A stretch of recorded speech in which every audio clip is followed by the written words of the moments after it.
Nous passons de la Franche-Comté à la Savoie et les environs de Genève, en Suisse. En langue savoyarde, la période de Noël s'appelle Chalande, un mot apparenté à Calande. Selon la conteuse Joëlle Bailly, Chalande commençait le 24 décembre et se terminait à l'Épiphanie. C'était une période de fête, de veillée et de cérémonies religieuses. Chalande est aussi le nom d'un personnage mis en chanson au début du XIXe siècle. Chalande est venu, son bonnet pointu, sa barbe de paille, cassons les anailles, mangeons du pain blanc, jusqu'à Nouvel An. Les anailles, ce sont les noisettes, symbole de fécondité, alors que le pain blanc marque l'abondance et les réjouissances.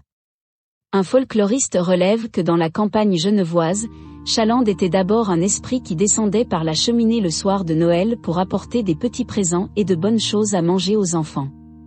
Mais au début du XXe siècle, un dictionnaire de patois savoyard le décrit comme un homme déguisé en vieillard qui tient une allocution aux enfants près de l'arbre de Noël. Il devient alors le père Chalande.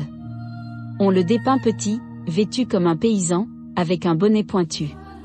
Une autre description lui met une branche de gui et de houx sur le bonnet et le voit vêtu d'une longue robe de bure, comme un moine. La personnification de Chalande a-t-elle eu lieu plus tôt ou plus tard, en France ou en Suisse ? Est-elle due au voisinage d'un autre personnage du canton de Vaud, le bon enfant ? À l'origine, le bon enfant que l'on décrit comme un vieillard barbu, rendait visite au foyer par le conduit de la cheminée la nuit du Nouvel An. Mais ensuite, il a hâté sa venue pour venir la nuit de Noël. Le bon enfant ne venait pas seul, il était accompagné de sa femme, la Chauche-Vieille, sorte de mère fouettard. La Chauche-Vieille est la personnification du cauchemar. Mais dans cette région, elle était celle qui punissait ceux qui ne se sont pas rendus à la messe de minuit ou bien qui continuent à travailler le dimanche et les jours fériés.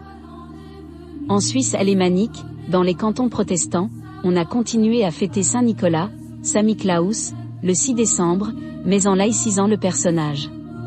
Si autrefois il était vêtu d'une cape noire et d'un bonnet, aujourd'hui, il ressemble à un Père Noël à Uppland.